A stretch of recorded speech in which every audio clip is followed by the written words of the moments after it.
the high school. Okay, great. All right, let's get started then. I'm sure Steve will join in any minute here. All right, well, good morning, everyone. I want to welcome you to the first meeting of the newly formed Safety and Security Committee. I believe we start off, right, Lisa, with just calling the meeting to order. Is that right, Jody? Yes, it is. You can call the meeting to order. You don't need a motion for that. It'll go in as unseconded. Okay, so I'd like to call the meeting to order.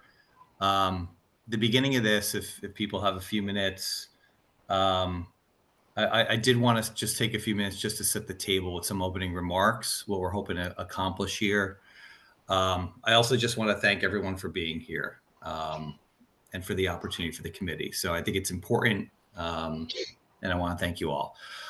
So just on the introduction committee members here, look, safety security, I think, has been a really hot topic in the district around the country. I'm really thrilled. I know everyone here is as well. That we're able to start up the committee. I'm thrilled with the support of the administration, the Board of Ed, the help of the community as well. Look, we're able to formalize the district's commitment, I believe, in terms of just ongoing funding efforts, the coordination with the police. We see, the captain here, hiring of a new director of security, and of course, the formation of the committee. I'll introduce just the committee members and everyone, just for everyone out there watching this video. From the Board of Ed, it's myself, Michael Guido, alongside David Felton, who I have not had the pleasure of serving on a subcommittee with yet. So this is something I'm looking forward to. And then Steve Ezzies as well. So I appreciate Steve being a member of this. From the administration, Superintendent Lisa Barbiero, of course, who has always been an advocate of this, and I appreciate her help. And soon we'll have the Director of Security, Jim Weltsey, and we'll talk about him a little bit later as well. Just my opening remarks here on the committee purpose and ethos. Look, I first ran for the board as I saw an opportunity to address a lot of topics, multiple topics. Among them was to ensure that everything was being done to promote the safety and security of the district, and of course, as well as to promote the transparency and the communication with the Weston community. It's with those goals in mind, I think, that we will operate this committee. That being said, for everyone tuning in, there will certainly be topics just up front here for which we'll be limited in what we can discuss. But I do hope with the increased communication and transparency with you all, where possible, I think that we'll be able to build trust in our efforts to ensure that we are building a best-in-class security stance for the district. Specifically, I think the community is going to strive to accomplish a few things, at least as I see it. Number one, keep the community apprised of any updates and changes as it relates to physical security, cybersecurity, and of course, mental well-being. Number two, to continue to strengthen the ties between the security personnel and the community. And then three, just to encourage communication with and participation from the community. And let me say a little something about that. We're not always going to get things perfect or done in as timely a manner as some may like, but we do want everyone to weigh in and hold us to account. And so as we kick off this committee here, and I think in parallel, we're discussing potential for public comment. We'll see about that in the future. I do want to make sure that we promote a dialogue with you all listening in with the community. And so for the time being, please email us when you have questions or concerns. In the future, we'll have a dedicated agenda item where we will collect and answer the questions as best we can. So with that, just David, Lisa, anyone else would like to make any sort of comments? And anything to add, guys? No, I think you said it very well. I'm just really happy that we now have a dedicated subcommittee to this very important issue, and I appreciate the board's commitment to this. It deserves its own subcommittee, and so I'm really happy about this. I think it's an important change in the right direction. I agree, and I would just simply add that every conversation I've had with the Weston Police Department, Joe, Chief Henyon, the focus is always school safety. So from the administration for Weston Public Schools and to the police department in town, school safety, I think, is number one, top of mind all of the time.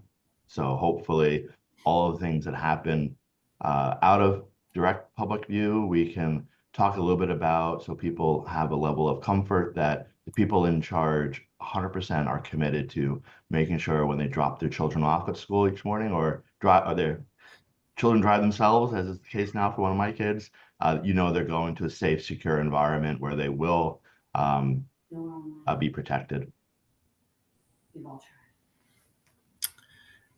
Just a point, I've been notified that I guess a lot of people are trying to get in and they can't seem to log in. Jody, is it not on the calendar, the link?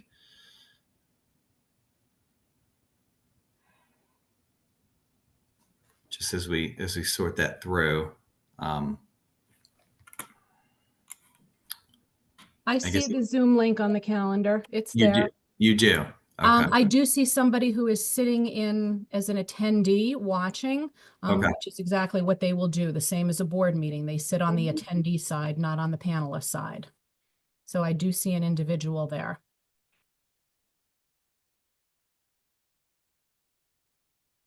Sorry. And I'm looking at the district, and I'm on the district calendar and I see the Zoom webinar link.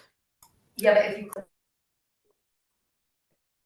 see Okay. it and then you click on it. If you actually click on that link, Jody, is that working? Can you just ensure that that's working? I guess. Yes, it is. Oops, I just clicked on it. It is working. It is working. That's weird. Mm-hmm. And it's definitely working because I do see an attendee there. Okay, thanks. All right, so we'll have people try that again and see if they can join. All right, just keeping this moving. I know that Lisa has a hard stop. Discussion of safety and security topics. A couple of announcements quickly, then we'll kick it around to everyone here to give us a few updates on things. Director of Safety and Security. Look, as many of you know by now, we've hired a new Director of Safety and Security, Jim Wiltsey. He comes to us from Fairfield, where he was a member of the Fairfield Police Department. He led security for Fairfield 17 Building School District. He's expected to start here on Monday, February 3rd. And so from the onset, after this meeting, beginning in February, he'll be attending these meetings. And I believe he was even in the building, right, Lisa? Was he getting set up? Yes, this past week? exactly. Okay. He was meeting with HR. I spoke to him also at length. We are moving his office to central office over with finance and operations, because I do think it's important that he be close to Mr. DeVito and Mr. Del Mastro. That will be very helpful. And he's, we're really looking forward to Jim's involvement. I think his passion came through in the interview process that both, I think everyone on this call was in the interview, everyone in this meeting. And our Director of HR, Julie Gavoni, will be sending out a press release, actually, I think either later today or tomorrow, announcing his appointment. And that is an important sort of noted distinction, right? That he will no longer be at Hurlbut. He will be at the central office. That is correct. Okay, great. Moving on really quickly, second announcement here, meeting the director community forums. Look, to my prior points, I think of increasing communication, strengthening the ties with the community. As everyone knows, we've announced this previously, we intend to hold 2 interactive forums where the community will have a chance to get to meet and hear from the director, of course, ask some questions, express concerns, etc. The initial thoughts here, and Lisa, correct me if I'm wrong, but the initial thought here is to hold 2 forums, one meeting in the morning and one in the evening. These will likely be held later in February after our February break, just in order to give Jim a few weeks to settle in. So anticipate these forums somewhere the week of February 24th. Stay tuned on that announcement, I think, in the next couple of weeks. Okay, moving on to physical security and threat and prevention updates. So, what I thought we'd do here is just go through a couple of the hot topics I think that we've all discussed. I know that there have been a few issues that have been in process. I'd love to get, I don't think anyone's gotten an update on those in about a month or so. So, we'll start with the portable alert system. We'll move to the locks and and get an update from Lisa on school campus closure. But I'll kick it over to Dan DeVito just to give us an update on the rollout of the portable alert system. All right, thank you very much. Good morning, everyone. So a couple weeks ago, we received our first batch of the quick alert buttons, and we have collected all of them. We have set them all up in our system, and I'm in the process of meeting with all the buildings and handing them out to the first batch of people who will be receiving them. At the same time, we have been working with Alertus to configure all of the back-end information that is needed in order to get the quick alert procedure down pat, including what happens when the button is pressed, who it notifies, how the Weston Police Department gets notified. So we just want to solidify that process to make sure it's airtight. So the goal by the end of this week is to have the quick alerts handed out to all of the building staff. And then we're going to be in the phase where we're going to be stress testing the system. And hopefully within the next few weeks, we'll be putting in the second order to purchase the remaining quick alerts for the rest of the district. Dan, are you rolling those out to any specific school at this point? How are you managing the rollout? Is it to a certain level? Is it to a certain school? How is that working? So right now we're handing it out to staff throughout the district at all 4 buildings, as well as certain staff at central office who roam around the district, who do a lot of visits at the schools. So we worked with the principals at each building to get key personnel at the first batch of the quick alerts. So we have a nice spread. We didn't want to just confine it to one building. We wanted to try to take care of as much of the district as we could at the first time. How many people, I'm assuming you have this pool of people, I don't know, I'll make up the number, 100 people that you anticipate I know it's probably more, but that you anticipate having these buttons. How many people are you rolling it out to sort of in phase 1? And then what would, I guess phase 2 would take care of the remainder of that. But what do you think about in terms of the allocation here? Sure. So the first batch is 130 quick alerts. Okay. So it is basically spread out evenly across the district. We've done 25 to 30 per building, plus additional security guards and some people at central office. So after that, the goal is to do all remaining staff in the district. I think the number 400 after that total. So we would need another couple hundred to take care of everybody else. Oh, wow. Okay. So the goal is to have the quick alerts is not just going to be for teachers. It's going to be for office staff. It's going to be for paraprofessionals. It's going to be for maintenance custodians. It's going to be for everybody. Okay. And just remind me, I know you may have said at the beginning, we'll go through this process. And of course, these are estimates in terms of timing, but from the time you think we get this first batch set up and then we order the second batch and we get that deployed, are we talking about, having this done, I don't know, realistically March-ish? Is that fair estimate? Yeah, that's a fair estimate, provided we don't hit any huge snags. There's a lot to balance. It's where these are, connect to our wireless infrastructure. So we need to make sure that our wireless infrastructure, which we're pretty confident can handle it. But if there's no snags, I think that's a fair estimate that we'll have everything rolled out by March. And then my last question, I'll open up to anyone else.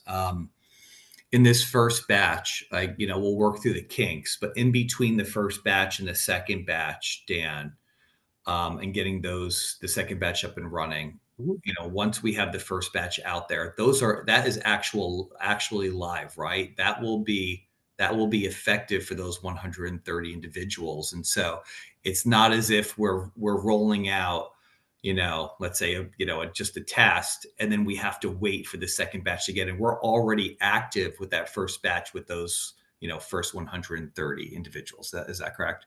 That is correct. By the end of the week, once they're handed out and we have the back end configured, they will be live. So they can be used in a live environment, and we'll also be able to use them as a testing for testing purposes as well. But yes, they will be able to use them in the event of an emergency. Great. Any other questions or comments on that? The other thing I just wanted to stress is we're calling them quick alerts. Okay. I've been wearing mine. Nobody has even asked what it is, but we do need to be mindful, and the elementary principals are, about causing anxiety with little children about what that is if someone asks. So it's we want to make sure that child asks what it is, that everyone is sort of saying the same message, and we're working on that as we speak, because the idea is to de-escalate things here and to make sure that the children feel safe and comfortable. That's why you'll notice whenever I refer to their name, I give a pause because I have to remember to say quick alerts. Lisa, can you show us? Panic button is not a way we would want to refer to it Right. moving forward. So we could all, I said the other day, I go, what is it called again? Because I didn't want to say panic. Here, I'll showcase it, David. So here you go, right? Opens up. There's the button, and there's a test button. Very simple to use, but the fail-safe of it's closed. See, this was the only product we were able to see that doesn't have the button just simply exposed. There is that one movement, but it's not overly complicated to use. So it's a open and push. Yep. Open Okay. and push for one Mississippi thing. Okay. And they are rechargeable? Yes. Yep. They And do not require batteries. They're just a standard, USB-C charging port or cable. so do the teachers bring them home with them each day? What's the written protocol as far, or is it up to them? Well, right now, go ahead, Lisa. I'm sorry. I saw you on mute. No, I was just going to say, it doesn't need to be charged every day. It's very simple, and that there are protocols that the teachers are trained in, but it's not something that has to be continually charged. The charge holds for a long time. And they also get reminders if it's low that they have to charge it, correct?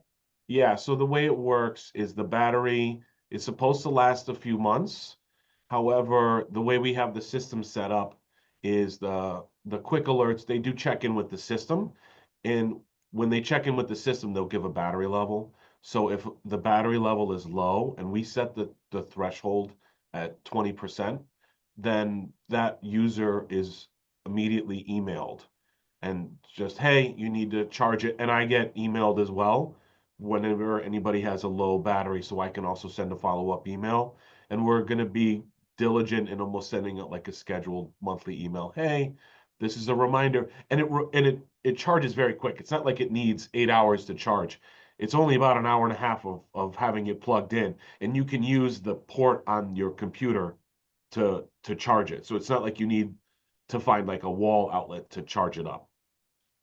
And in terms of bringing it home with them, our recommendation is to attach it to their IDs and keep it on their lanyard. So if they happen to bring their lanyard home, then their quick alert will go home with them. And what happens if they do bring their lanyard home or the quick alert home and they forget it? What happens next? Is it just They that? forget it, and hopefully the next day they remember it. Okay. I mean, it's like if they forget their fob. Right. And if they bring it home and someone presses the button, they're technically out of quote unquote range, and so nothing would happen. Is that correct, Dan? Or what happens? I'm sorry, say that again. You broke up for a second. In the case in which they bring it home and someone in the house presses the button, they're technically out of range and nothing happens. Is that correct? Nothing will happen at all. They are only configured to work inside of our buildings. Okay. Okay. And again, just to wrap this up, so the first batch here will be live when? In a week or two? Yep, by the end of this week, maybe the beginning of next week, depending on some things. But yeah, they will be out very soon. We've already started handing them out to some of the buildings. So at this point, it's just a scheduling coordination to get them handed out and trained on them. One last question on this for everyone that you've handed it out to initially. Any initial comments, pushback that they have to hold that they're wearing something else, that they're responsible for something else, or all good so far? All good. At first, there was a little bit of apprehension before they saw them as to like how big are these things, you know, are they bulky? But once we showed them this can go on your lanyard, it can go right behind your ID. They were like, "Oh, okay, it's not that big a deal." So Yeah. no pushback at all, and you know a lot of thank you for doing this. That's awesome. Okay. All right. Second item here, just the auto locking mechanisms for the classrooms, for the classroom doors. I know that there have been a lot of talk about this. We had scoped that out. I think we had ordered them, and then we were waiting to put them in place. So I'll kick it to Mike Del Mastro just to give us an update on the status there. Mike. Yes, as you know, our stance is lock classroom doors. And in 2006, when the intermediate school was built, it was built unique to any other locking mechanism that we have on campus. It's designed as a mortise lock, so it's a top and bottom cylinder. So what this would be, it was a nuisance and really time. It wasted a lot of time unlocking a door to pass through from the interior classroom to the hallway. So the new set of hardware that we have, it's always locked. Obviously, you need a key to get in from the hallway in, but it's an always locked mechanism. So as students are going for a bathroom break, or they're going for lunch, or they have to go to the office or what have you, as they walk through the classroom into the hallway, the door remains in the locked position. So we had ordered 55 of these locks, the lock sets. 53 came in without any damage. We had 2 that came in damaged. So we selected a conference room for those 2 locks to be put in. So at this point, as of Christmas break or holiday break, all classrooms are now completely locked at all times.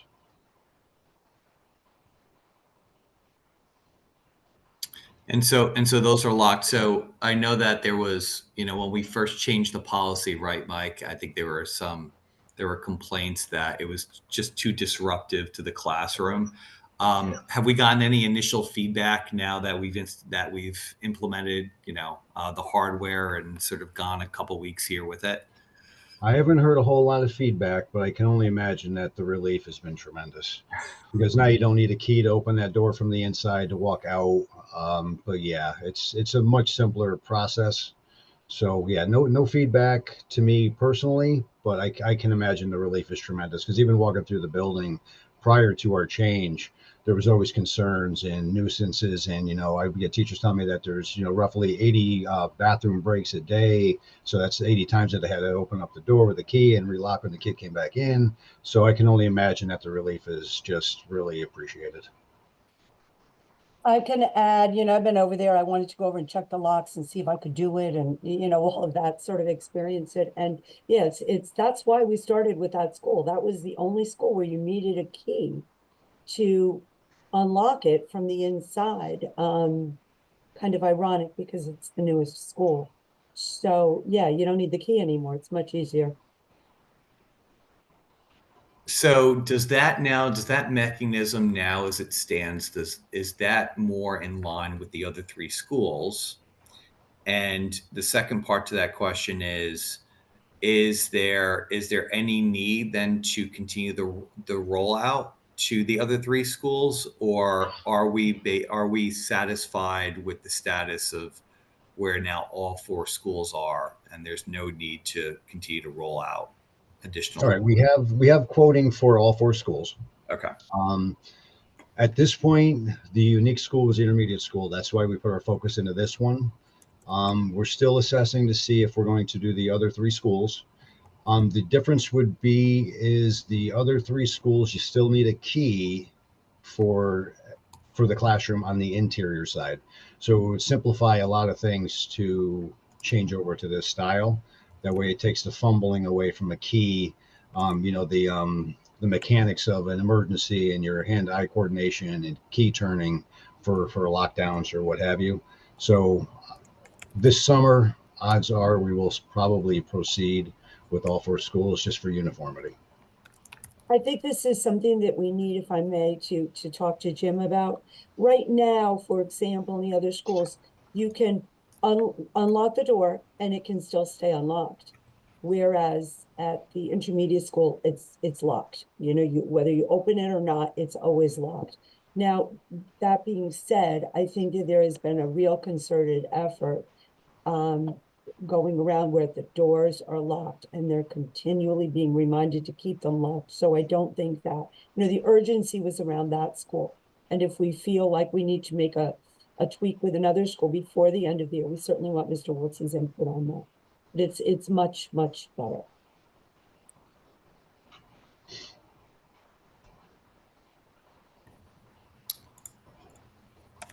Okay. All right, so we'll talk to Jim about that then. My initial thought here is anytime you can take sort of human error out of the process, right, and not have to remind people to do something, I think is always better. But we'll talk to Jim about it, and then I guess we can make plans accordingly in terms of potentially rolling that out to the next three schools during the summer.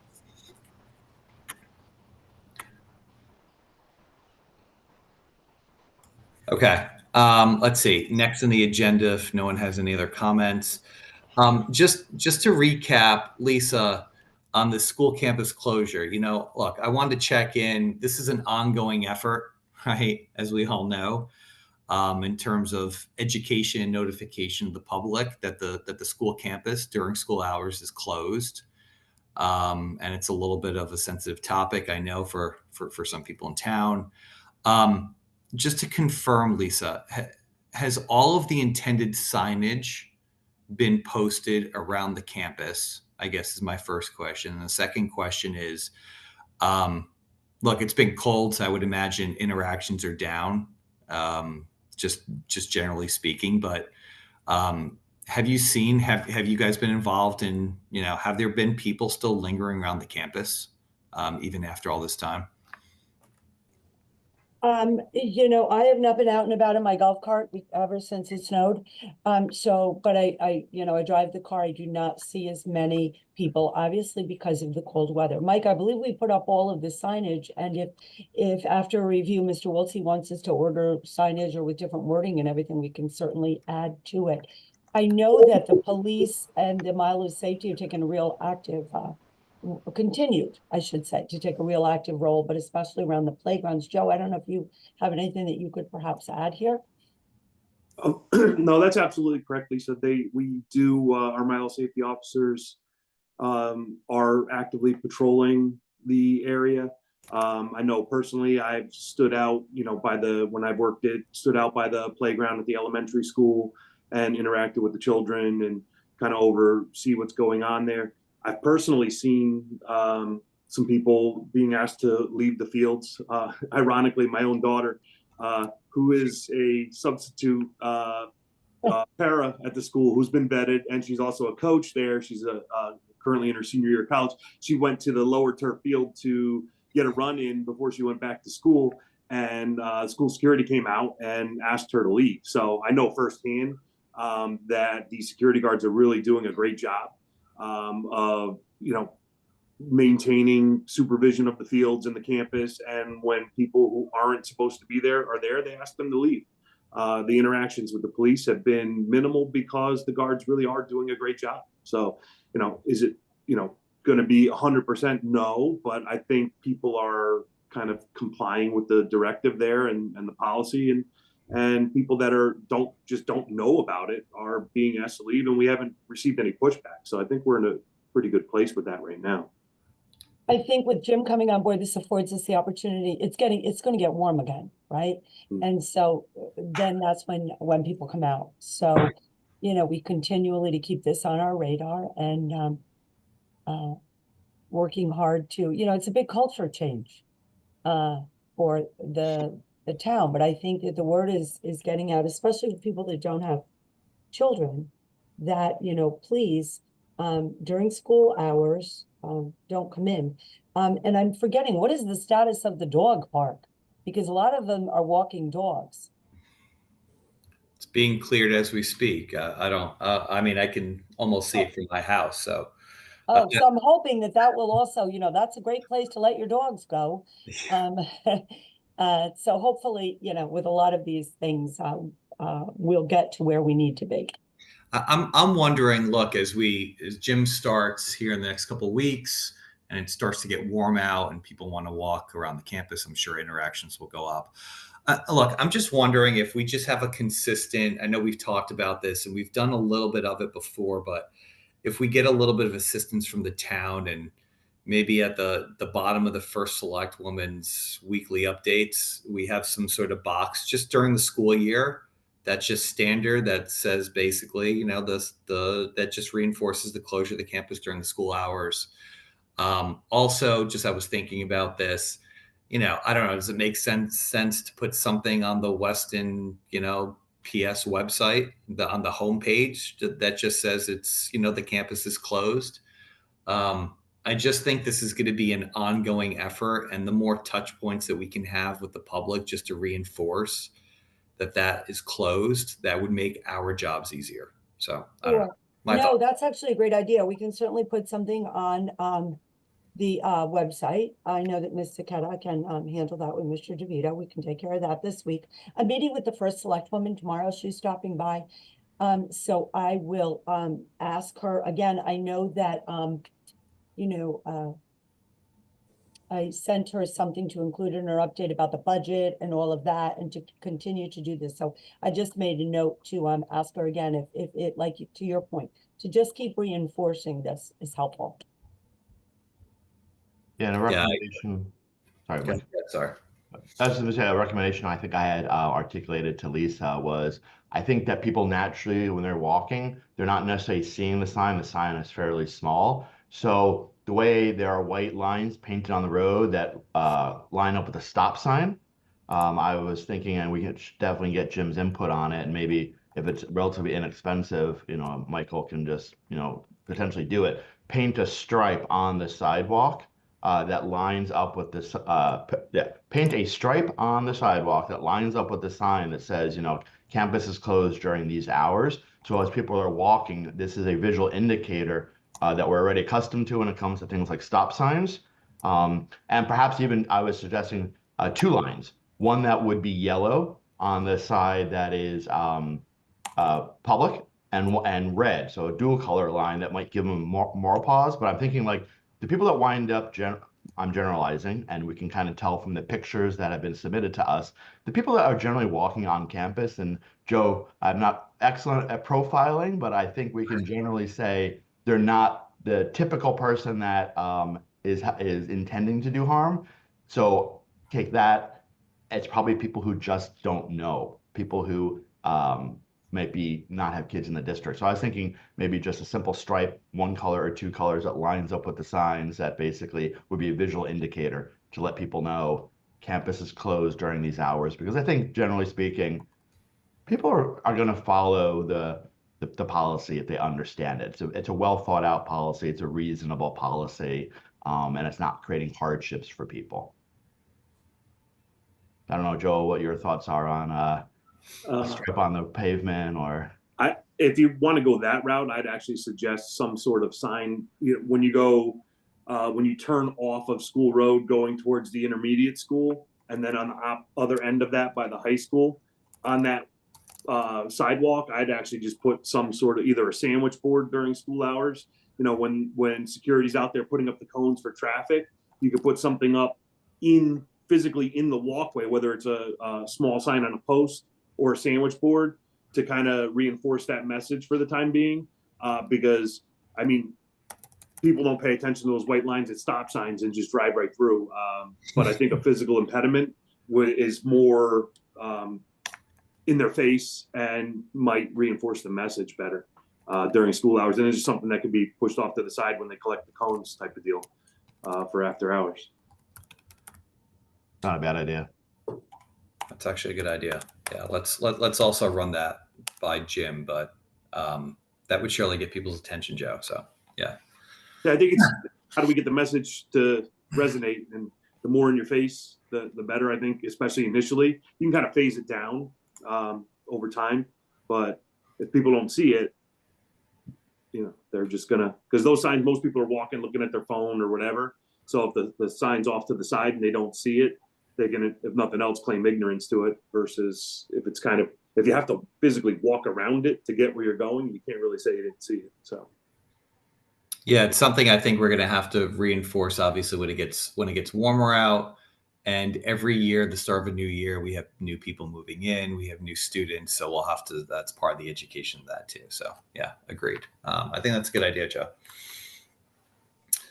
All right, next on the agenda, cybersecurity update. So I'll kick this back to Dan. I know there was some PowerSchool incident. There was a notice that went out to the community. Not sure exactly specifics there, but obviously whatever you can share, Dan, would be helpful. Yeah, sure. So on January 7th, we were notified by PowerSchool that there had been a security breach on their servers, and that Weston's data was included in that breach. So I wanted to go over a little bit just about what PowerSchool is. PowerSchool is our student information system. It's what houses grades, absences, anything student related. It is in the cloud. It is in PowerSchool's cloud. So it is a hosted service. We do not have that server hosted locally. And they notified us on January 7th that they discovered on December 28th that that information had been stolen. And what I can say is this has affected districts across the world. Almost every single PowerSchool district in Connecticut was affected, and thousands of districts that I've been hearing about across the country have been affected. PowerSchool is in the process of doing a post-mortem analysis to determine exactly what happened and what next steps are, and we are waiting for that information. What I can tell you is that we have not, and nor will we ever, store social security numbers in PowerSchool. So student social security numbers, staff social security numbers were not taken because they have never been housed in PowerSchool. So from that perspective, families can rest easy. We are still waiting to truly find out exactly what other information was stolen. First name, last name, address, email addresses, no passwords were taken due to the way we have our single sign-on set up. But we may need to require parents to change their passwords just to be safe. We're all just kind of waiting on PowerSchool. What PowerSchool did do this morning is they did release a public-facing FAQ, frequently asked questions section, that we will be posting on our website with a link over to it. And really, as soon as we get more information from PowerSchool, we're going to keep the public aware, including they had said that they would provide free credit monitoring services for affected districts. So I'm waiting on information from PowerSchool for that. We're pushing them as much as we can. We have the state of Connecticut involved with this as well because of the depth and breadth of this breach. So we all want to make sure that we're following the proper protocol with this. But that's basically the gist of what happened with the PowerSchool cybersecurity incident. Yeah, I heard about, I have friends with children, obviously, in other towns around Connecticut that have gotten a similar notice to the one that you all sent out to the community. Were there, so you said first name, last name, email addresses, I assume dates of birth potentially that were involved in that, but as you suggest, I guess, no passwords, no social security numbers. And then we'll get more information. Is there anything else that they've communicated in terms of what potential, remedy would be there? Are we just waiting for their whole post-mortem here, and we're going to have to just sit tight for the next couple of weeks? Unfortunately, we have to sit tight, but we are holding them accountable. So this is part of the Connecticut Student Privacy Act, where companies like PowerSchool, they have X amount of days legally to report back to us with all of this information. So we're holding them to that. And we don't want to send out any more information that would then go against what PowerSchool says. So it's let's just say it's a very frustrating experience because we're waiting for PowerSchool. And we also want to know, what is PowerSchool going to do to ensure that something like this doesn't happen again, because it's unacceptable that it happened in the first place and how it happened in the first place. And I don't want to get too nerdy and technical, but basically there's a support website called PowerSource. That's how they were able to get into PowerSchool, by finding leaked credentials on the support website. So we want to know, well, how did that happen? Why did that happen? And what are you going to make sure that you're going to do to make sure that never happens again? Okay, so I guess we'll wait. Yeah. All right. Well, thanks for giving us the additional information. And anything from you, David, on this? I know this is kind of your wheelhouse, but Yeah, we deal with it for our clients all the times. And Dan and I spoke about this. I think Dan basically summarized it and really falls into two categories. Number one, none of the Weston Public School systems were compromised. It's a third party, nothing under the control or management of Weston Public Schools. So there's nothing that Dan's team could have done differently. That's number one. And number two is just interesting factoid for those that do nerd out and stuff like this. They paid a ransomware to the threat actors, but they're saying it wasn't a ransomware attack. So, with ransomware, right, your systems get targeted.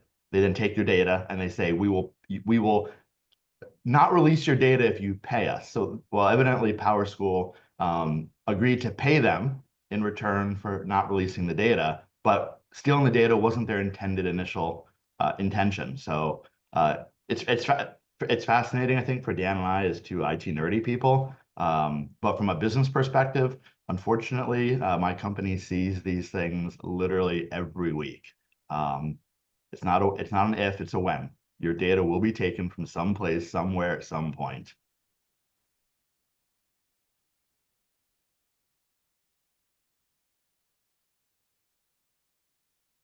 Mike, I think you're muted.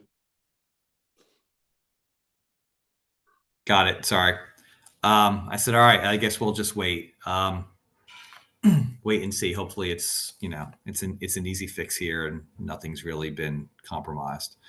Okay. The next part of this agenda here is the spotlight conversation. Look, as I previously mentioned, I think one of the goals of this committee is going to be to continue to strengthen the relationship and the familiarity between the security professionals and the Weston community.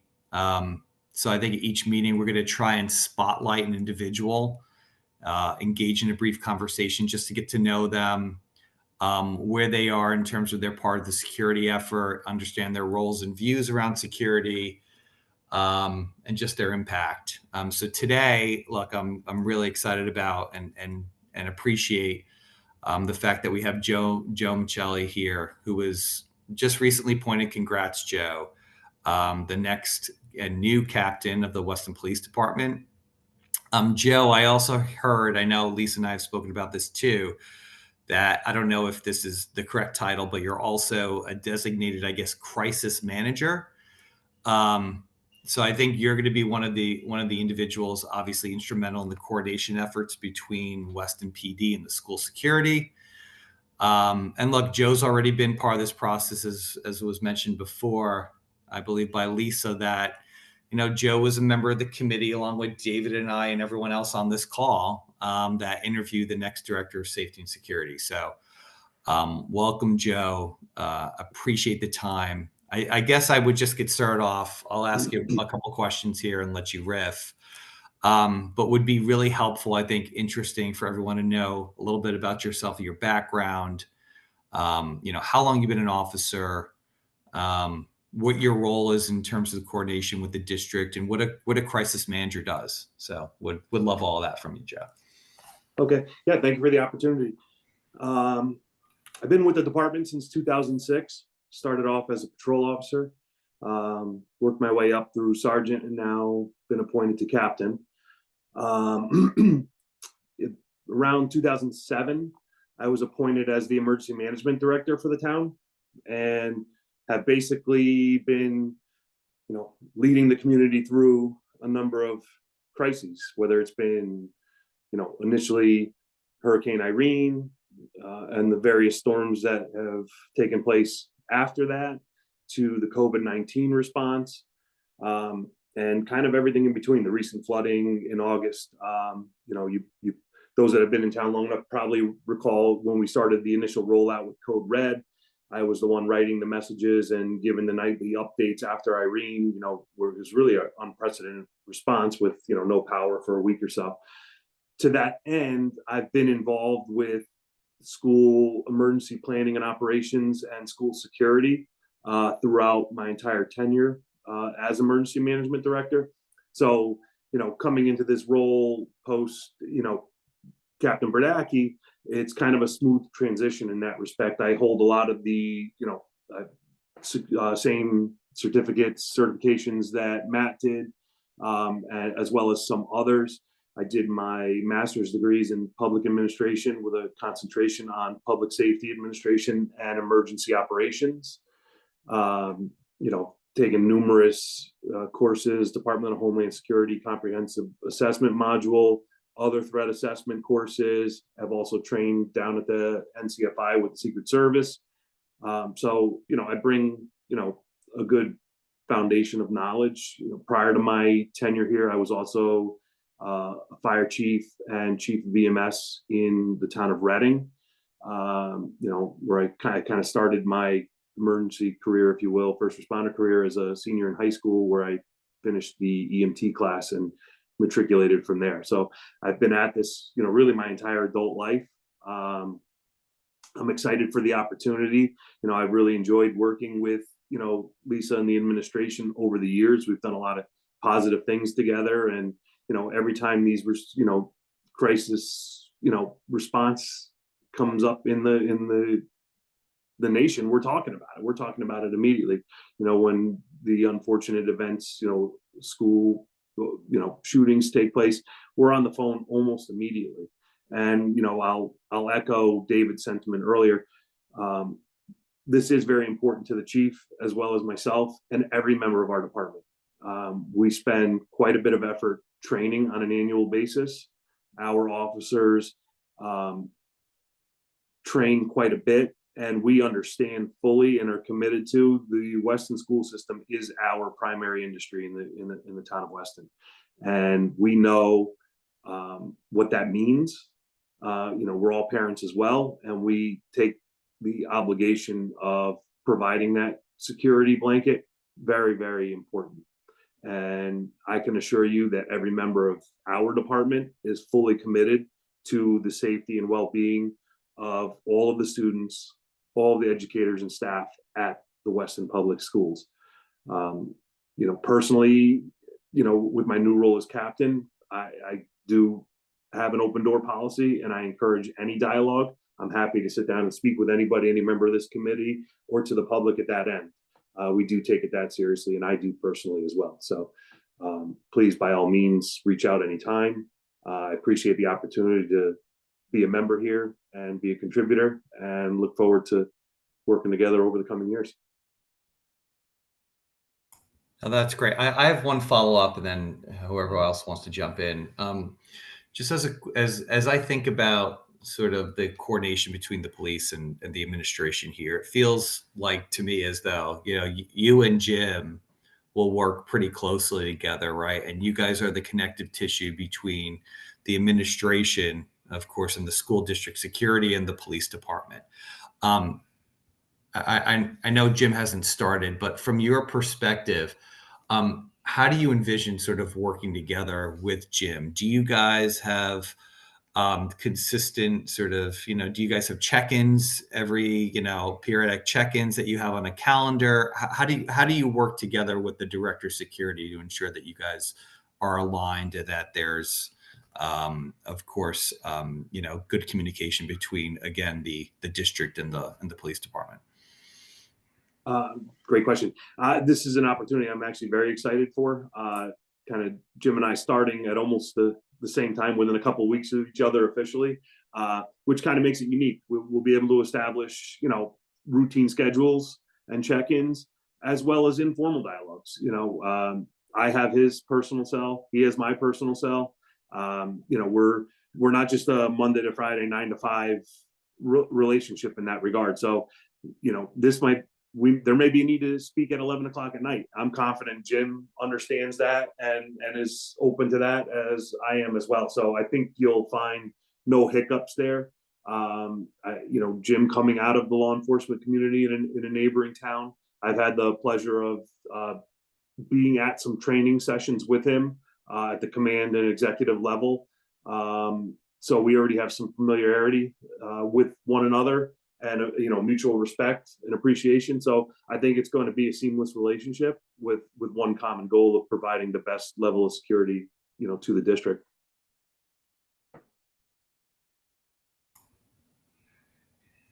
That's great. That's good to hear. And yeah, and you do know him from previous interactions, which is really nice. Anything from anyone else, Lisa or David or anyone else? Mike, Dan, even Jody, any questions for Joe? I no question that Joe is very qualified, and as I said earlier, and he verified, chief and captain, school security is number one, and I'm thrilled that Joe also knows the security director of security. I don't know why I got that, not enough coffee yet. And I think, Joe, to your point too, both of you kind of starting at the same time, your new role as captain, it's a fresh set of eyes. It's no preconceived ideas. It's an open book for the two of you to meet up, talk, and a whole fresh perspective on ideas and new things. So I think it's excellent. Yeah, we're thrilled that you're part of this team, Joe. I see you all the time. I ran into you yesterday in the schools. Yep. All the time. He is out and about, and it's just great. Thank you. We have to find out what car you drive, because I think, but it's one of the tinted window ones. So it's like when I drive by those unmarked cars, I'm like, is it Joe? Is it not Joe? Because if it's Joe, I can stop and say hello. If it's not Joe, they're going to think I'm some creep. Always stop and say hello. Our guys are all friendly. So Okay. It's exciting. Joe, honestly, we're all excited. I think the community is as well. I'm sure you'll be hearing from them more and more as we move forward here. But look, really excited and excited to work with you and to get an understanding and to get sort of your take on the state of school security and how it can get better. Look, I know we're in a pretty good place here. We have some momentum, but always looking to get better. And with your expertise and Jim coming in, I think we get a fresh look at this as well and see where we may be able to improve a little bit here or there. So I appreciate that. And thank you for joining. Oh, no, it's my pleasure. And, kind of in closing, are we perfect? No, but I can stand by and say that I truly believe this is the safest district in the state of Connecticut.